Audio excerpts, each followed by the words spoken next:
ভিতরে প্রবেশ করে আমি টিকিট ফার্স্টে কেটে নিয়েছি, কেটে নিয়ে তারপর এখানে সিরিয়াল ধরেছিলাম, এখানে বসছিলাম, তারপর ভালো লাগতেছিল না, তার জন্য একটু হাঁটাহাঁটি করলাম।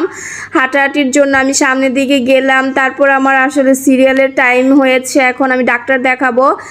তো ডাক্তার দেখানো শেষে আমি এখানে বসলাম, বসে আবার ফুল একটু ভিডিও নিলাম।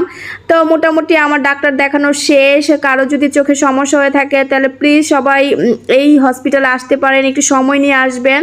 এখন এইখানের কাজ আমার শেষ, আমি এখন আমার কলেজে যাব। কলেজে আমার হচ্ছে তেজগাঁ কলেজ, তার পাশেই। তো আমি আমার কলেজে চলে এসেছি, এই হচ্ছে আমার কলেজ, তেজগাঁ কলেজ। আমার কলেজে